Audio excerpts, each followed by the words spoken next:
Hello, നമസ്കാരം. പൊതുജനം കഴുതയല്ല sir തുടങ്ങുന്നു. ഇന്ന് നിരവധി സംഭവബഹുലമായ ദിവസങ്ങളായിരുന്നു. വോട്ടെല്ലാം പെട്ടിയിലായി കഴിഞ്ഞിട്ട് ദിവസങ്ങളായി. വോട്ടെണ്ണൽ കേന്ദ്രങ്ങൾക്ക് കാവലുമുണ്ട്. ഏതായാലും ക്ലിഫ് ഹൗസിൽ ആരാകും, ഒന്നാം നമ്പർ സ്റ്റേറ്റ് കാർ ആർക്കാകും എന്ന ചർച്ച തുടങ്ങിക്കഴിഞ്ഞിരിക്കുകയാണ് കോൺഗ്രസിൽ. ജ്ഞാനപ്പാന ചൊല്ലിയാണ് രാജ്മോഹൻ ഉണ്ണിത്താൻ ഇതിനോട് പ്രതികരിച്ചത്. സ്ഥാനമാനങ്ങൾ ചൊല്ലിക്കലഹിച്ച് നാണം കെട്ട് നടക്കുന്നത് ചിലർ എന്നായിരുന്നു പ്രതികരണം. വനിതാ സംവരണത്തിനുള്ള ഭേദഗതി ബിൽ പാർലമെന്റിൽ അവതരിപ്പിച്ചതും ഇന്നാണ്. അനുകൂലിച്ചും പ്രതികൂലിച്ചും ലോക്സഭയിൽ ചർച്ച തുടരുകയാണ്. ഇതിനിടയിൽ ജനകീയ വിഷയങ്ങളുമായി തുടങ്ങുന്നു പൊതുജനം കഴുതയല്ല സാർ. ഞാൻ ബി ദിലീപ് കുമാർ.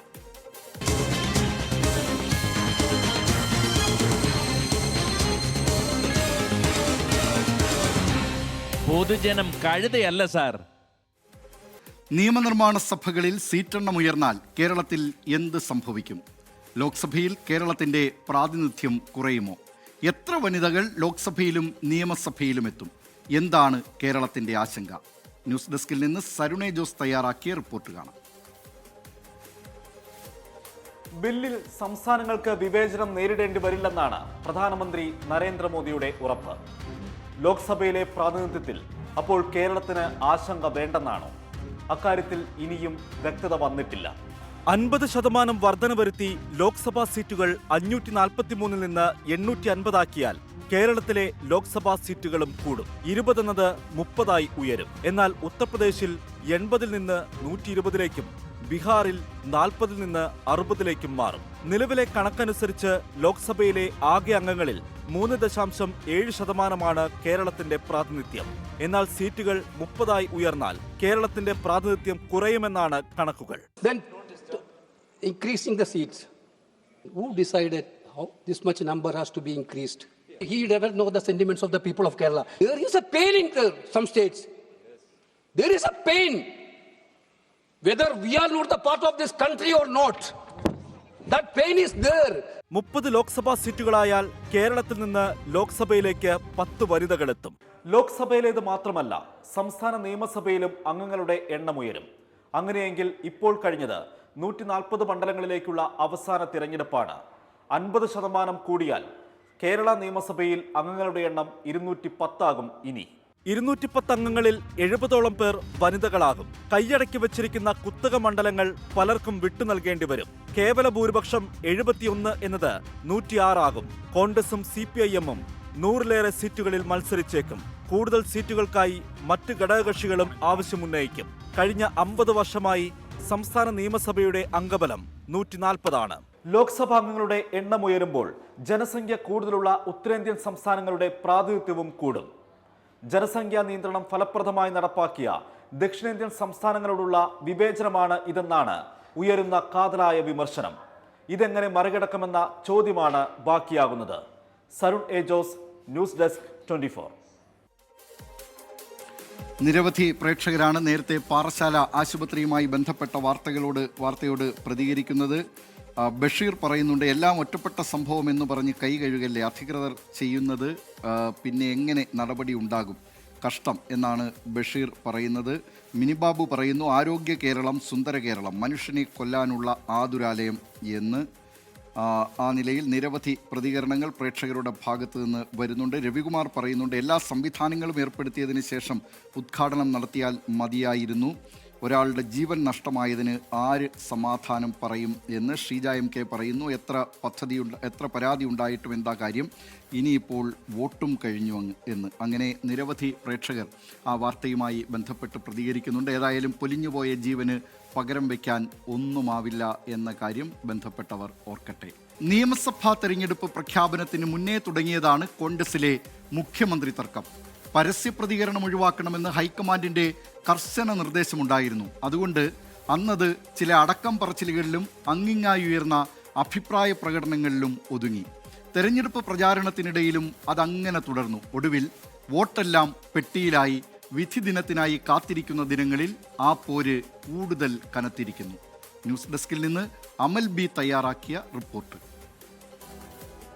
ഫലമെന്തെന്നറിയാൻ ഇനിയും ദിവസങ്ങൾ ബാക്കിയുണ്ട്.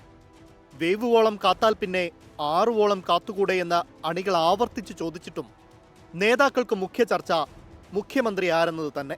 പ്രതിപക്ഷ നേതാവ് വി ഡി സതീശൻ, മുൻ പ്രതിപക്ഷ നേതാവും വർക്കിംഗ് കമ്മിറ്റി അംഗവുമായ Ramesh Chennithala, AICC general secretary KC Venugopal എന്നിവരാണ് ഈ മത്സരത്തിൽ മുൻപന്തിയിൽ. തിരഞ്ഞെടുപ്പിന് ശേഷം സോഷ്യൽ മീഡിയ പ്ലാറ്റ്ഫോമുകളിൽ ആദ്യ വെടിപൊട്ടിച്ചത് വി ഡി സതീശൻ അനുകൂലികളാണ്. പ്രവാസി ഗ്രൂപ്പുകളിലായിരുന്നു സതീശനെ അനുകൂലിച്ചുള്ള പ്രചാരണത്തിന്റെ തുടക്കം. പിന്നാലെ എത്തി KCക്കായുള്ള മുറവിളി. സുധാകരൻ വകയായിരുന്നു ആദ്യത്തേത്.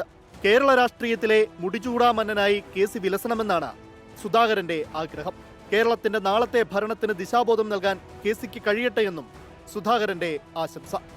പിന്നാലെ KSU സംസ്ഥാന president Aloysius Xavier, youth Congress working president Binu Chulliyil, ചിറയിൻ കീഴിലെ സ്ഥാനാർത്ഥി രമ്യ ഹരിദാസ്, അങ്കമാലി MLA റോജി M. ജോൺ തുടങ്ങിയവരെല്ലാം KC വാരിയേഴ്സായി സോഷ്യൽ മീഡിയയിൽ കളം നിറഞ്ഞു. KC വേണുഗോപാലിനെ പ്രശംസിച്ചു പോസ്റ്റിട്ട സുധാകരനെതിരെ KPCC അധ്യക്ഷൻ സണ്ണി ജോസഫ് രംഗത്തെത്തി. ചില സോഷ്യൽ മീഡിയ ഫേക്ക് അക്കൗണ്ടുകളിലൂടെയാണ് ചില പേരുകൾ പ്രചരിപ്പിക്കുന്നത്. അത് ശരിയല്ല, അതിലാരും കുടുങ്ങരുത്.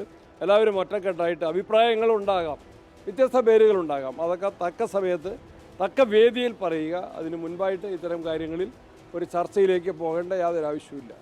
ഇപ്പോഴത്തെ ചർച്ചകളുടെ ഭാഗമാകാനില്ലെന്നാണ് KC വേണുഗോപാലിന്റെ പ്രതികരണം. നേതാക്കന്മാരെല്ലാം വളരെ ശാന്തരായിട്ടിരിക്കുകയാണ്. അതില്ലാത്ത ഞാൻ പറഞ്ഞത് ആര് പറഞ്ഞാലും ഞാൻ പറഞ്ഞത് എനിക്ക് അവരോടാണ് പറയാനുള്ളത്.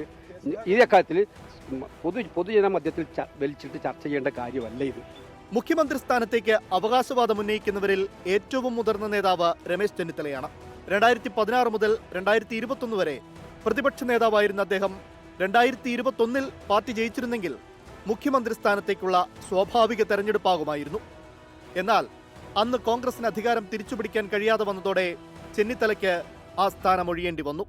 എങ്കിലും മുൻ പ്രതിപക്ഷ നേതാവ് തന്നെ മുഖ്യമന്ത്രിയാവുമെന്നാണ് ചെന്നിത്തല ക്യാമ്പിന്റെ പ്രതീക്ഷ. വി ഡി സതീശനെയും KC വേണുഗോപാലിനെയും കോൺഗ്രസിൽ വളർത്തിയെടുത്തത് ചെന്നിത്തലയാണെന്നും അദ്ദേഹത്തെ അനുകൂലിക്കുന്നവർ പറയുന്നു. എന്തായാലും രമേശ് ചെന്നിത്തല ഇന്ന് വൈകിട്ട് ഡൽഹിക്ക് വിമാനം കയറുന്നുണ്ട്. മുഖ്യമന്ത്രിയെ ചൊല്ലിയുള്ള ഈ തമ്മിലടിയിൽ അതൃപ്തിയുള്ളവരുമുണ്ട് കോൺഗ്രസ് നേതൃനിരയിൽ, പ്രത്യേകിച്ച് ചില മുതിർന്ന നേതാക്കൾ. മലർന്നു കിടന്നു തുപ്പിയാൽ സ്വന്തം മുഖത്ത് തന്നെ വീഴുമെന്ന് ഓർമ്മിപ്പിക്കുകയാണ് KC ജോസഫ്. സോഷ്യൽ മീഡിയ അല്ല മുഖ്യമന്ത്രിയെ തീരുമാനിക്കുന്നതെന്നാണ് ബെന്നി ബെഹനാന്റെ പ്രതികരണം. പൂന്താനത്തിന്റെ ജ്ഞാനപ്പാനയിലെ വരികൾ ഉദ്ധരിച്ചായിരുന്നു കാസർഗോഡ് MP രാജ്മോഹൻ ഉണ്ണിത്താന്റെ വിമർശനം. പൂന്താനത്തിന്റെ ജ്ഞാനപ്പാനയിൽ തന്നെ പറഞ്ഞിട്ടുണ്ട്, സ്ഥാനമാനങ്ങൾ ചൊല്ലിക്കലഹിച്ചു നാണം കെട്ടു നടക്കുന്നത് ചിലർ.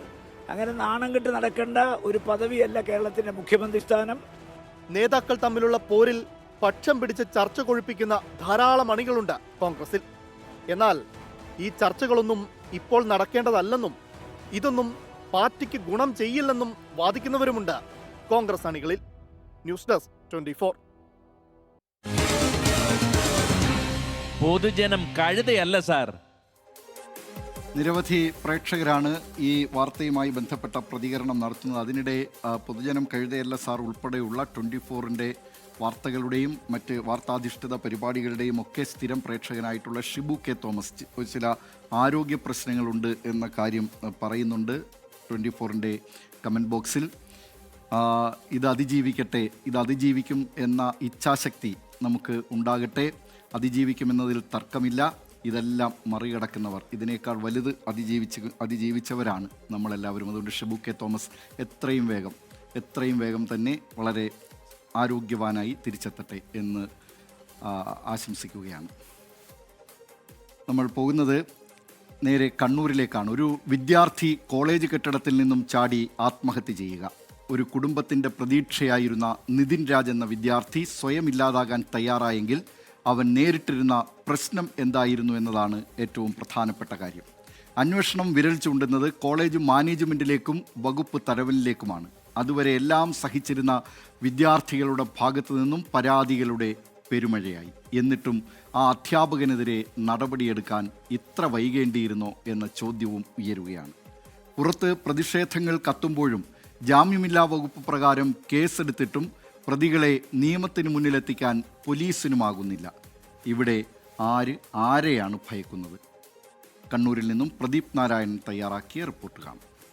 ആത്മഹത്യകൾ ഒന്നിനും പരിഹാരമല്ലെന്നത് നാം നിരന്തരം കേൾക്കുന്ന വാചകമാണ്. എന്നിട്ടും ഇത്തരം സംഭവങ്ങൾ ആവർത്തിച്ചുകൊണ്ടേയിരിക്കുന്നു. അതിൽ പ്രായഭേദങ്ങളില്ല. ക്യാമ്പസുകൾ വിദ്യാർത്ഥി സൗഹൃദമാകണമെന്ന് നാം നിരന്തരം പറയുമ്പോഴാണ് ഏറ്റവും ഒടുവിൽ അഞ്ചരക്കണ്ടി ദന്തൽ കോളേജിൽ 1ാം വർഷ BDS വിദ്യാർത്ഥി നിതിൻ രാജ് ക്യാമ്പസ് കെട്ടിടത്തിൽ നിന്നും ചാടി ജീവനൊടുക്കിയത്. എന്തേ ഇങ്ങനെ സംഭവിക്കുന്നു എന്നത് നാം ഓരോരുത്തരും സ്വയം ചിന്തിച്ചു നോക്കണം.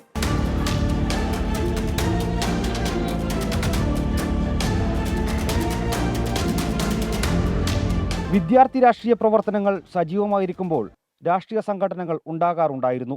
എങ്കിലും വിദ്യാർത്ഥികൾ തമ്മിൽ ഒരു ആത്മബന്ധം എപ്പോഴും നിലനിന്നിരുന്നു. ഇന്നിപ്പോൾ വിദ്യാർത്ഥി രാഷ്ട്രീയ പ്രവർത്തനത്തിന് ക്യാമ്പസുകളിൽ കൂച്ചുവിലങ്ങിടുമ്പോൾ അരാഷ്ട്രീയതയുടെ വിളനിലമായി കലാലയങ്ങൾ മാറിക്കൊണ്ടിരിക്കുകയാണ്. വിദ്യാർത്ഥികൾക്ക് അവരുടെ പ്രശ്നങ്ങൾ ഉന്നയിക്കാൻ വേദിയോ അവസരങ്ങളോ ലഭിക്കാറില്ല. വിദ്യാർത്ഥി ജീവിതം ദുരിതപൂർണ്ണമാകുന്നുവെന്ന് പറയുമ്പോൾ പ്രശ്നപരിഹാരത്തിനോ തിരുത്താനോ ആരുമുണ്ടാകുന്നുമില്ല. ഇന്റേണൽ മാർക്കുകളുടെയും മറ്റും പേരു പറഞ്ഞ് അധ്യാപകർ വിദ്യാർത്ഥികളെ ഒരുതരം കുരുക്കിൽപ്പെടുത്തുമ്പോൾ അവർ നിസ്സഹായരാകുന്നു. ഏറെയും പ്രൊഫഷണൽ കോളേജുകളാണ് ഇങ്ങനെ അരാഷ്ട്രീയതയുടെ കേന്ദ്രങ്ങളാകുന്നത്. ഏറ്റവും ഒടുവിൽ കണ്ണൂരിലെ അഞ്ചരക്കണ്ടി ദന്തൽ കോളേജിൽ 1ാം വർഷ BDS വിദ്യാർത്ഥി നിതിൻ രാജ് ജീവനൊടുക്കിയ സംഭവം വിരൽ ചൂണ്ടുന്നതും കോളേജുകളിൽ നിലനിൽക്കുന്ന അരാഷ്ട്രീയ ചിന്താഗതിയിലേക്കാണ്. കേവലം ഒരു ആത്മഹത്യ എന്ന നിലയിൽ തള്ളിക്കളയുമായിരുന്ന കേസിലാണ് ഇപ്പോൾ അധ്യാപകരിൽ നിന്നേൽക്കേണ്ടി വന്ന മാനസിക പീഡനങ്ങളുടെ കഥ ചുരുളഴിയുന്നത്. വകുപ്പ് തലവനായ ഡോക്ടർ MK റാം എന്ന അധ്യാപകനെതിരെ പരാതികളുടെ കുത്തൊഴുക്കാണ്. നേരത്തെ ഭയം കൊണ്ട് മറഞ്ഞിരുന്നവർ ഇപ്പോൾ ധൈര്യപൂർവ്വം മുന്നോട്ട് വരുന്നു. ഒരു കുട്ടീനെ കൊണ്ട് ചെരുപ്പ് ഊരിയിട്ട് എന്നെ അടിക്കാൻ വേണ്ടി പറഞ്ഞു. ആൻഡ് അവൾക്ക് പറ്റുന്നുണ്ടായില്ല. അവളോട് ചെരുപ്പ് ഊരി കൈ പിടിച്ചു. അവളുടെ ഊങ്ങിയതാ. ആൻഡ് അവൾക്ക് പറ്റാത്തതുകൊണ്ട് അവൾ ചെരുപ്പ് തായിട്ടു.